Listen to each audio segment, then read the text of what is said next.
Welcome into another edition of the Big Dog Show with my guy Marcedes Lewis of the Chicago Bears. I'm David Kaplan.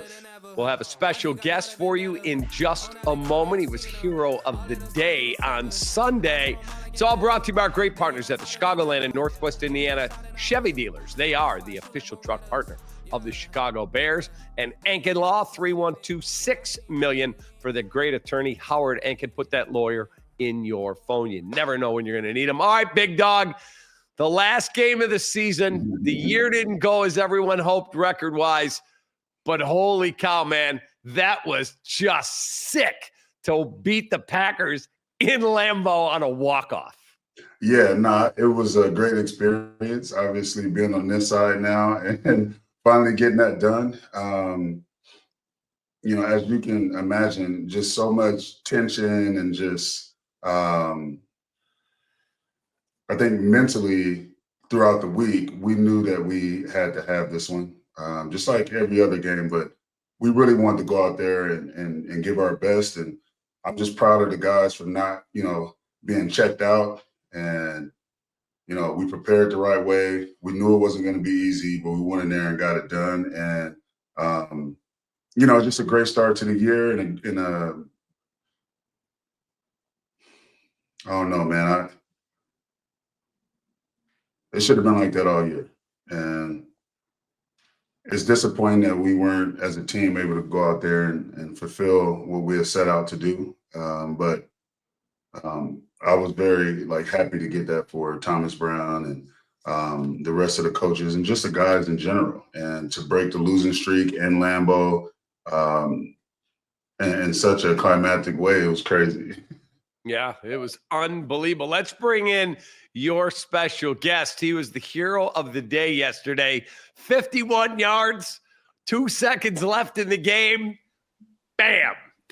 Drills it. Bears win 24-22. Cairo Santos joins us here on the Big Dog Show. First of all, Cairo, congratulations. After the way the first Green Bay game ended, to get the opportunity to do it again and to deliver there from that distance. And I was in Wisconsin for the last 5 days. It was freezing cold up there. That ball had to feel like a rock coming off your foot, man. First of all, what's up, Cap? Big Dog, pleasure. Thanks for inviting me here. Big fan of Marcedes. That's my protection right there on the left edge. So, I had to come in and join him on this podcast with you guys. And it was freezing. It's a game that you're just kind of trying to create a lot of energy. Your body's not going to be moving as fast, and it's cold, obviously. The ball is not going as far as you like, as you want to kick to help the team. But you just kind of have to keep finding a way and keep bringing that energy from it, really inside in those types of games.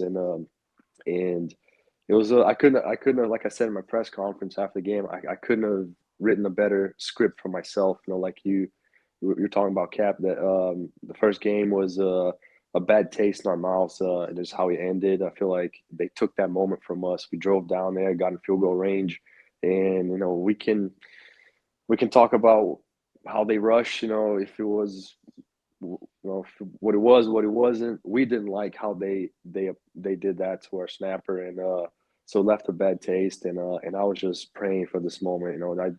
Every game, I was playing the game, but really I was preparing myself to kind of put myself mentally in those positions to where I'm visualizing a situation where a game it could come down to a game-winning kick. And it was such a crazy game how the last 2 minutes developed. I thought our offense was going to be able to get the first down and game's over. It would have been awesome for our offense to deliver that, but things happen, and then they hit a crazy long field goal, and then we still find our way to execute and get ourselves in a long field goal ourselves, and that was into the wind. It was going that direction. The wind was a bit swirly, a little bit in my face, and I missed in warm-ups a 50-yard field goal short that way, and then the next one I hit it from 54. So I'm like, either I'm gonna get a ball that's gonna travel, or where I'm not. But when I got out to the field, I didn't feel a lot of breeze, so I was actually pretty confident I was going to get the leg. And the boys delivered snap, hold, protection, and we got the win. And it was even sweeter than I could have dreamed. And to finally beat those guys and at their place, the walk off of the season, in the season that we've been searching for a win, for a moment that we come through and find a way to win games. So it was special, just happy for everyone involved in our team and our staff that battle, prepared, and found a way to get the win when we really needed one. I've seen different guys, whether it's the guy down in Dallas, Brandon Aubrey, who's just got this insane leg, but a lot of them kick indoors, different climates. What is it like kicking Lambeau Field and Soldier Field? That's not up in Detroit or Minnesota, where you don't have to worry about the winds or any of that. What is it like kicking in those conditions? Yeah, it's a lot of variables. Both of those stadiums, Lambeau and Soldier, like it's very windy, very gusty, and swirly. So there's games that I can hit from 60 plus, no problem. But that same direction, I can come up short from 50. It's challenging in that way that it's hard for you to hit those long balls on a consistent basis, like the indoor guys can hit. And I see examples when they come to our place and warm up and struggle to hit those balls in warm ups too, and don't even attempt that many long field goals in games. So that's a challenge. There's a lot of variables, and then you add the cold, and the ball travels even less. Then you add the sloppy field conditions that our stadiums tend to get in the winter. That's another variable that you got to get your footing. So it's definitely tough, and I respect the guys that have been able to do it for a long time.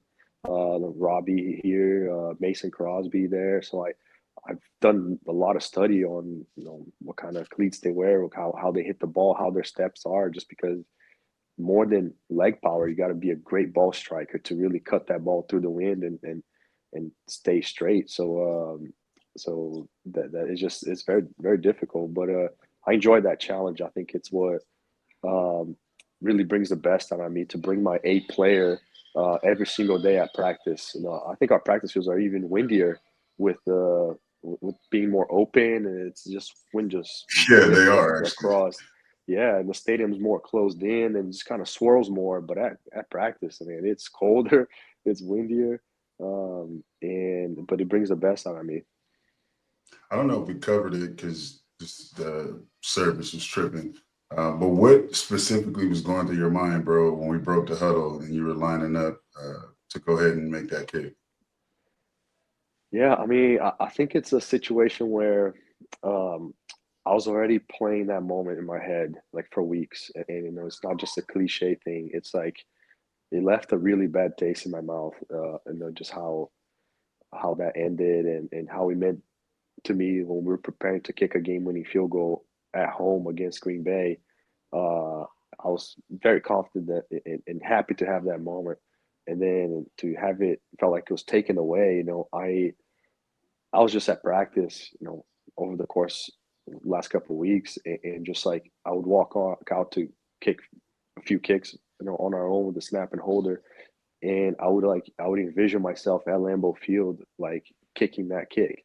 And as the game went on, like I saw a couple situations where I would have to hit a kick to make a 2-possession game, or make it they need to go for a touchdown versus a field goal. And then I thought, maybe when they scored that touchdown and went for 2, they were gonna, if they converted the 2-point conversion, they would have tied the game.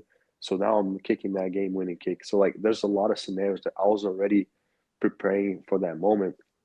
So when I saw DJ catch that ball and he was within range, I just knew that Caleb just had to spike it. And then I was just walking through what I had already replayed in my mind. So there wasn't any thinking in that moment. I was just going with what I already saw myself doing. And it felt amazing to execute it.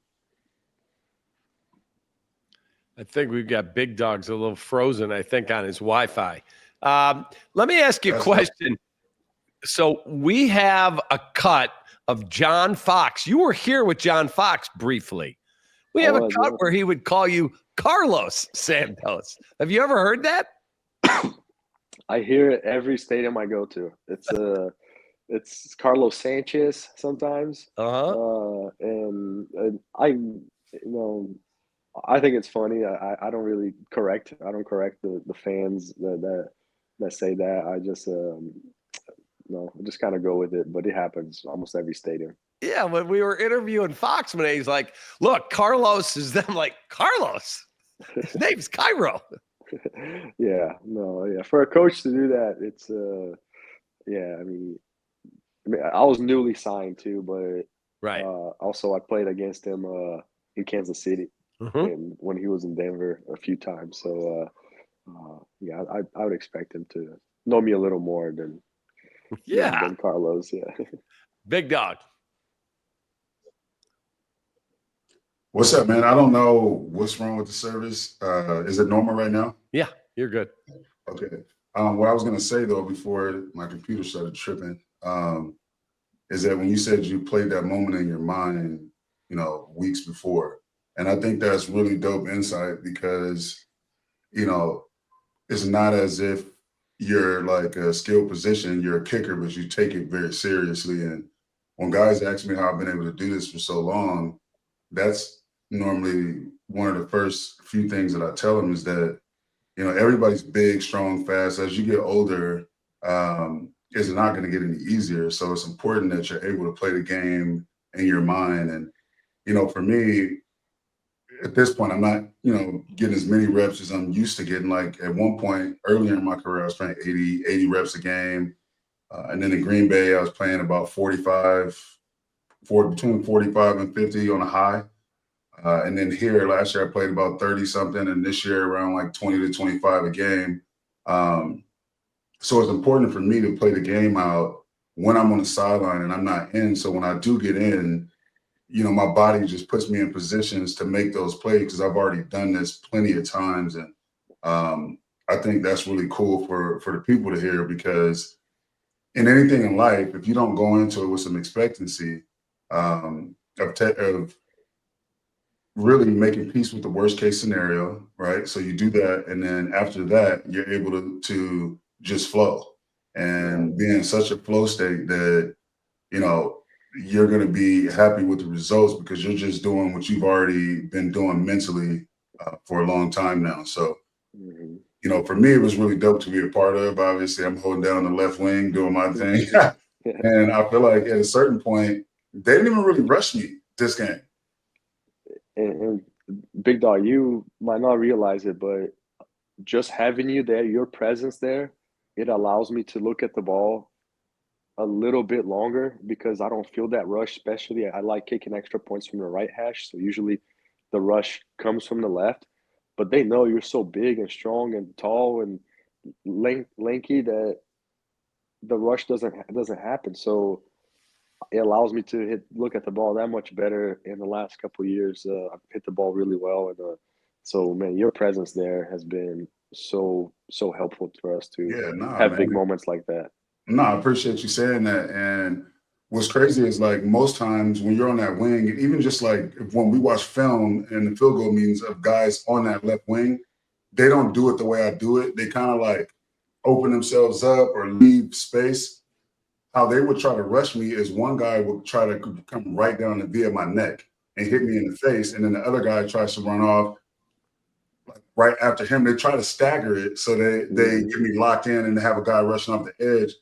And so what I did and what I switched up doing is the first guy, if you're counting from like outside in, number 2, if he's rushing, I'll actually like step into that, like and meet that. You hit him right in the mouth. And then my arms are so long that I have enough length to just push that guy out.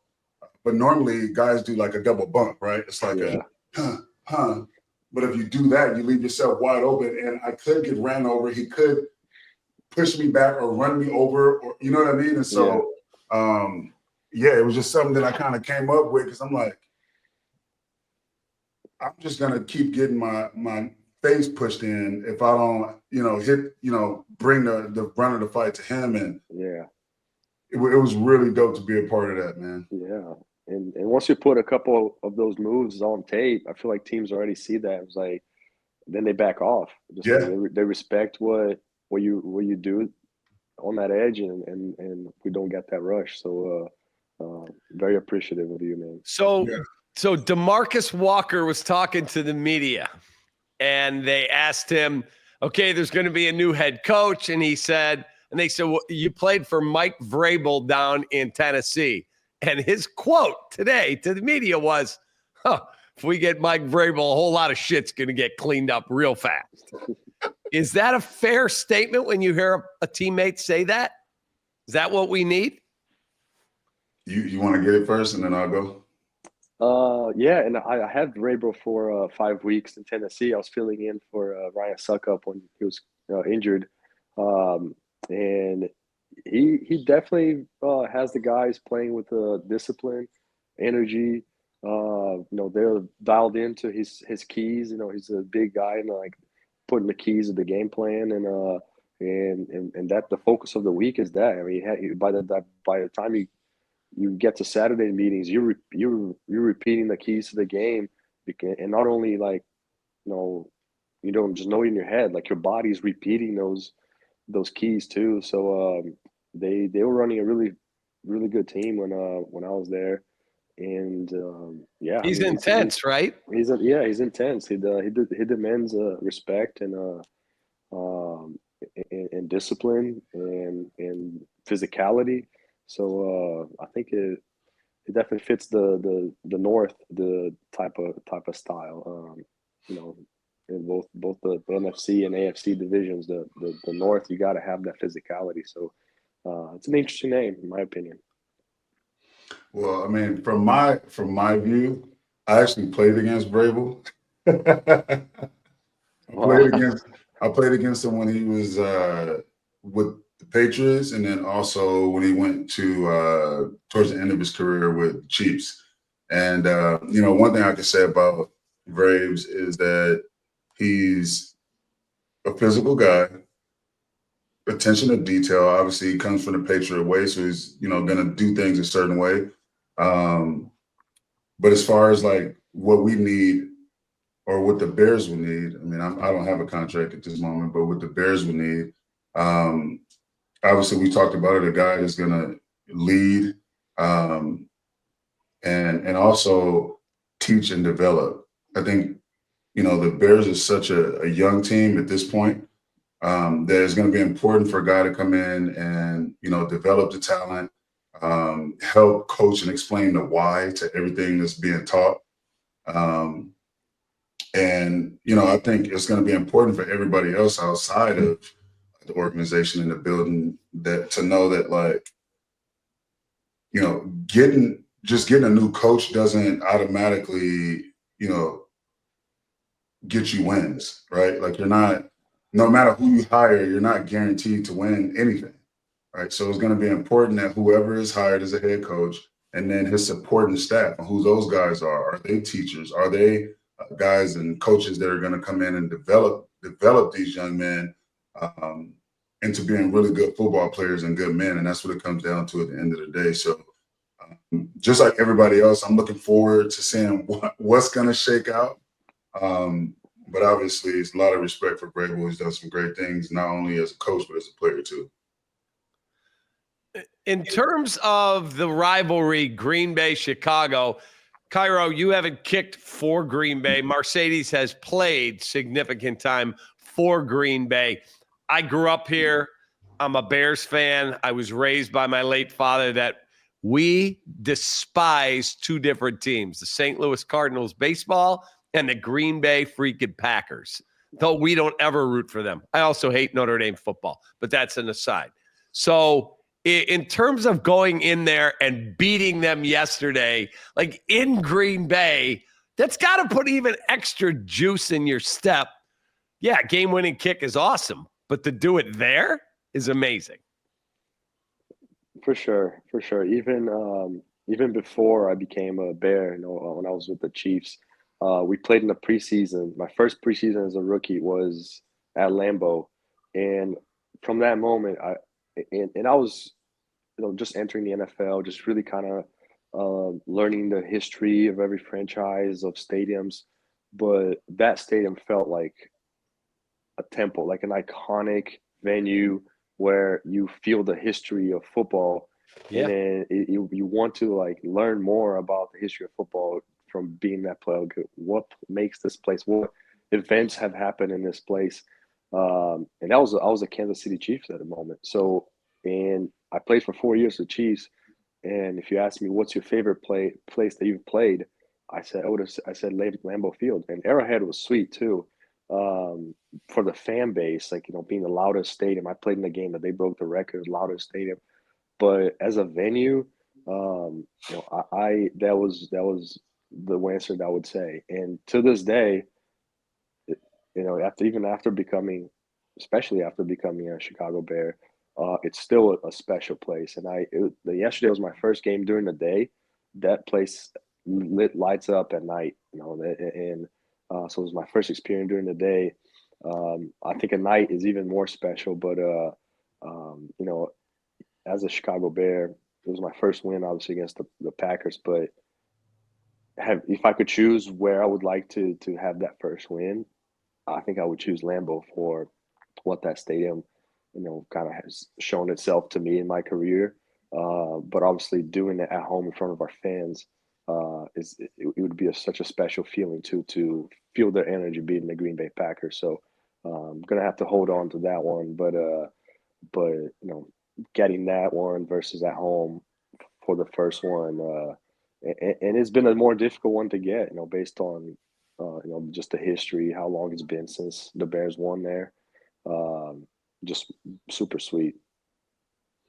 Yeah, I mean, that's the first of many, my guy. Like it's like you said, it's one of those historical spots to be in. And when I think about Lambeau, I think about NFL films and it being 8 degrees and just the snot bubbles and um, just how cold it is and guys being bundled up and the music and all of that. So it's iconic. Yeah, man, it really is. And even just the smells, what I mean? I take it all in, man. Like I'm true, just yeah. you have to truly be grateful for the timing and positioning of your life right now and what you get to do, right? And I always tell people, like, we don't have to do this, we get to do this. And there's so many men and now some women that would love to be playing NFL football and to go on to Lambeau, understanding the history, the rivalry, having the game go back and forth. It was kind of like a clunky game. We couldn't get really too much going, and the defense would step up and do their thing, and then Green Bay would make a crazy mistake, and then we'd get the ball, we have some success, but then we wouldn't capitalize and give it back.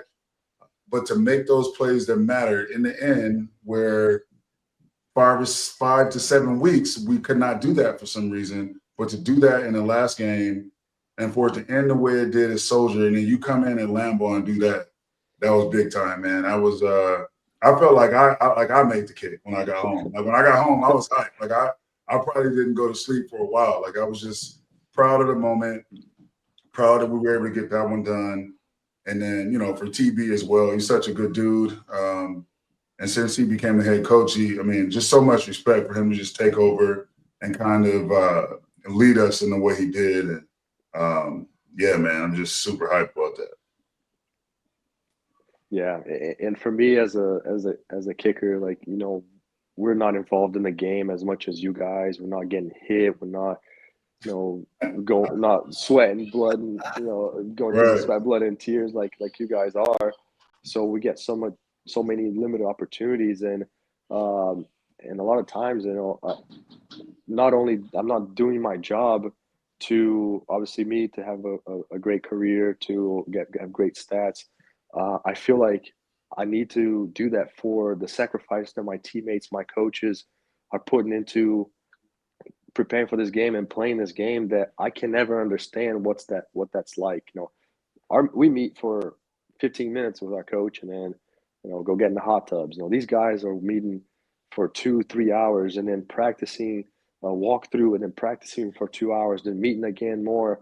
They depend on us, and there's never, I've been thankful to be in great locker rooms that there's not that hostile environments with the kickers, because we don't work hard enough.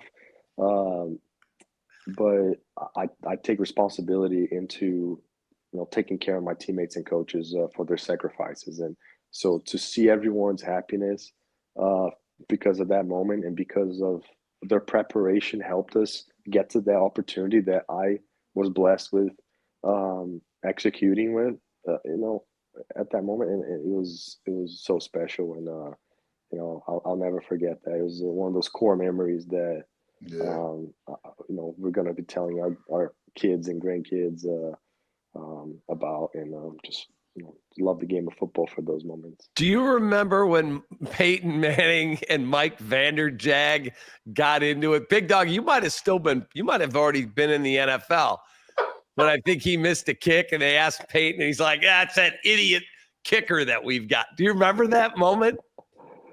I think I've seen a video of that actually not too long ago of that. Yeah, just just interactions and stuff. And I remember, I think, hearing about a story about Robbie too, and I think Marshall, the receiver, Brandon Marshall. So yeah, I mean, I definitely don't want to get that with my teammates, Exactly. but they're not, they're not wrong. I mean, I was part of actually a really bad game in Tennessee where I was a little bit injured, and it was rainy, and I missed 3 field goals, and I didn't feel sorry for myself, and my teammates, they didn't feel sorry for me, and I was like, I remember one of our players was like, "Man, I love the guy, but you got to make the kicks. It's your job." And he's like, he's not wrong. Like, he's totally right. I mean, it's at the end of the day, it's a job. It's a grown man's game that that a lot of people depend on you, and you got to be a pro at all costs. And sometimes it doesn't go your way, but no one's gonna feel sorry for you, and they're gonna support you, but there's nothing to be said. I'm not gonna say people drop passes and stuff. No, it's my job, and I try to work on my craft every day to make the kick, and I'm disappointed when it doesn't happen, but there's nothing I need to say other than it's my job to make the kick. Cairo, thank you for taking time for Big Dog and for me, and it was super awesome yesterday, man. You should be bouncing around the house. That was super cool because a lot of people in Chicago loved it. No, I appreciate the fan support, and the Big Dog. It was a heck of a ride, man. Hope to get you back, but you're always going to be my favorite left wing there, and glad to share that moment with you. No doubt. Appreciate you, my guy. Best of luck to you. See you guys. Thanks, bro. We'll see you. There he is, Cairo Santos, who kicked the game winner to beat the Packers. Snaps a 10-game losing streak. Matt LaFleur was 11-0 against the Bears. I'll be honest with you. I think Green Bay's in trouble in the playoffs. Christian Watson, they announced this afternoon, blew his ACL in the game, so he's done. I don't think they're that good. I don't. Yeah, I mean,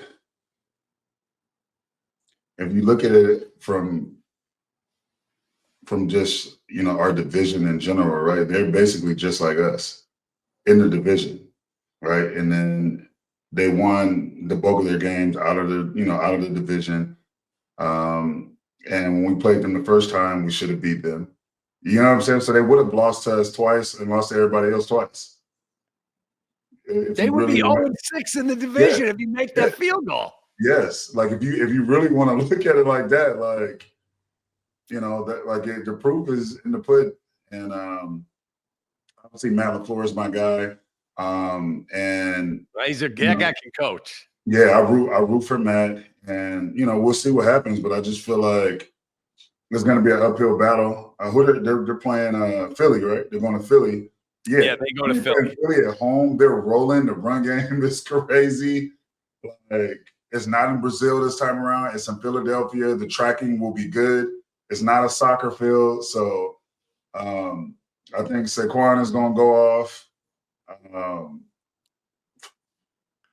The receivers, you know what I mean, the tight end, they got it going on over there in Philadelphia. So I'm interested to see how Green Bay comes out.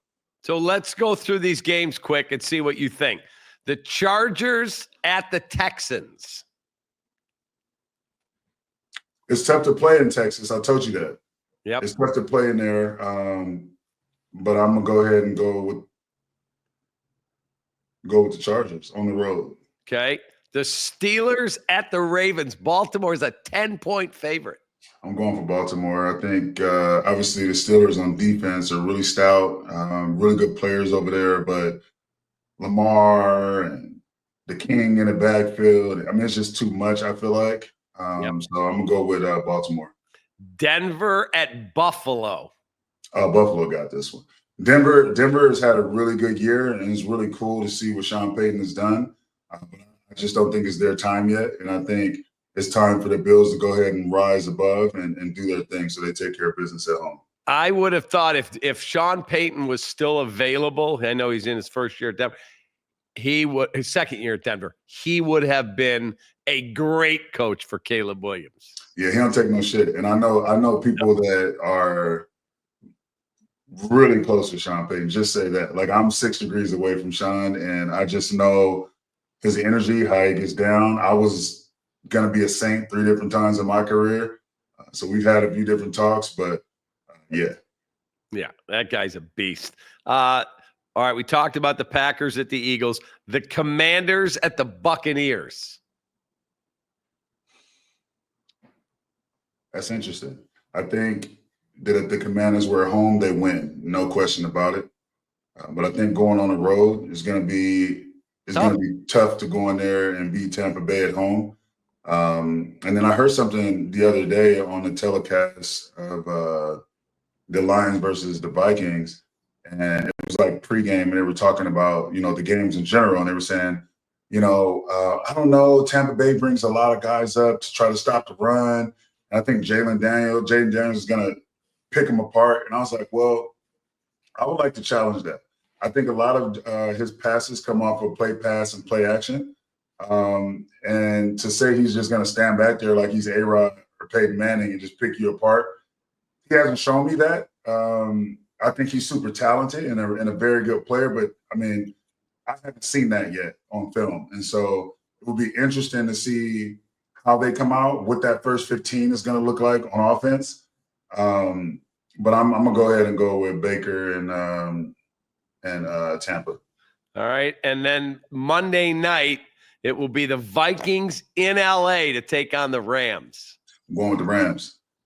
I agree with you. I'm going with the Rams. I just think that, when they went out there before, earlier in the season, obviously they snuck by with that win, the Rams did. But that was like right after they got their guys back from being injured, right? Now they have been back. Everybody's good. They've been playing, and they're rolling, and they're at home. So, I don't know. And then I could be biased because Sean is my guy. So we'll see what happens, but I'm giving it to the Rams by like 7. All right, and then I want to read you. Did you hear what Rex Ryan did today? Mm-mm. So Rex Ryan is interviewing for the Jets job again tomorrow. Wow. Okay. This is Rex Ryan today on ESPN New York. He said he is convinced he will get the job. And if I do, I'm putting an end to the Aaron Rodgers Country Club. He said he ripped him for skipping the team's mandatory minicamp last June to take a vacation to Egypt. And he criticized the organization's abysmal leadership at the time for condoning it. Wow. He gets that job, you can say goodbye to Aaron Rodgers. Man, that sounds like a coach, GM, owner, all in one. Like, okay, you have all those issues. Like, that was a part of your bid, is saying all of that. Like, yeah, he missed minicamp because he wanted to take a vacation. Like, dude, you're so mad about it. Like, Crazy. Okay, we get it. You know what I mean? Like you're not on an A-Rod train. But we'll see. We'll see how management took that. You know what I mean? Like, of course, they're going to hear about it. And I wonder if that affects his ability to get the job now because he's like that. Who knows? Who knows what's going to happen? Like, I don't know. But that's an interesting take and interesting to hear. Yeah, it is 100%. Well, A-Rod was really good yesterday. 4 touchdown passes. And he hit Devontae, who told us last week on the show, yeah, I think I'll catch one next week. Yeah, nah. I'm happy for him, man. I'm glad it ended that way. I don't know what he's gonna do. What do you think he's gonna do? He's a competitor, man. I just don't see him going out that way. But the situation has to be right. From a location, offensive scheme, and the guys that are there, what type of leadership is there. It just has to be right. Like you don't get a guy that's done what he's done in the league and be this far in the tooth or this long in the tooth to kind of like try to fill things out. Like I don't feel like that's where he's at. And then obviously a couple years with the Jets, get injured, do this, come back, and it's still not the type of season that he wants to have. So he's going to be very picky about where he goes, and at the end of the day, it's going to depend on how much control he does have too offensively. So we'll see what happens.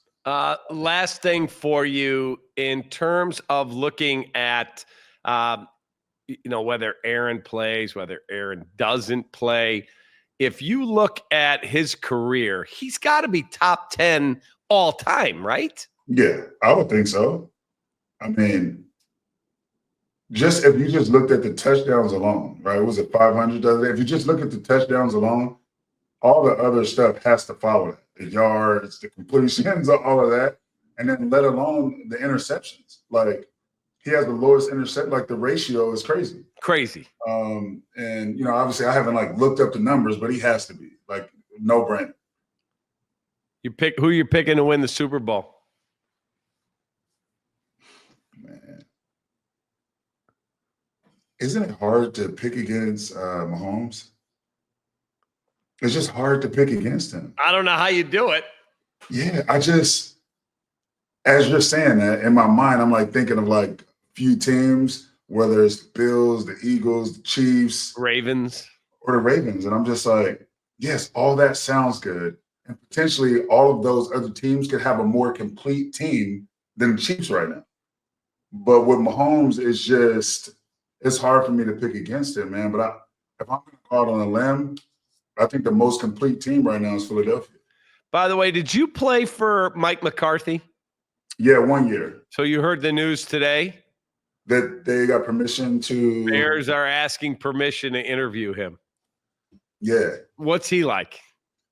He's like, if you were to close your eyes and think of like what a football coach should look like, sound like, and be, it would be Mike McCarthy. Did you like playing for him? Hell yeah, Mike is cool as shit. Like, I remember when I first got there, we had the meeting when I got there, and he was just super excited to have me on the team, and we were just going back and forth about philosophy and talking ball, and he just brought back just nostalgia of like NFL films when I'm sitting in there and just talking ball with him. So, and then obviously he's an offensive, you know what I mean, like mental. So, it would be interesting. It would be interesting for sure. Would he be good if he was the guy here? I think so. I think he's a great coach. So, and even a better person. So, yeah, of course. He holds everybody accountable. No doubt. God bless. Well, we will talk to you, I'm sure, in the offseason. We have loved our partnership with you. Me too, man. Again, like, and I told you this before, I've gotten approached and got asked to do things like this in the past, but I'm one of those private guys that like to keep certain conversations and kind of just how I feel about life and like just my view, just with my close friends and family. And I went out on a limb and took this shot.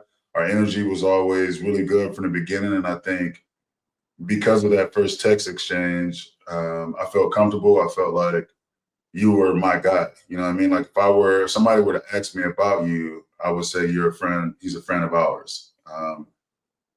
And that's how I felt. And it didn't change once we started the podcast. I feel like every week got better and better, and I'm just super grateful for the opportunity. Well, we love you dearly, and I consider you a friend for life. And hopefully we do more stuff together, but you're a class man. No doubt. I appreciate you, man. Thank you, bro. And I'll keep you posted, man. Keep me posted. Hopefully you're coming back. Appreciate you, man. All right. God bless you. Appreciate it. All right. For the Big Dog, for Cairo Santos, I'm David Kaplan. Have a great rest of your day, and bear down. I swear I shoot like Berettas. Yeah. They getting nervous, I seen it. What I seen.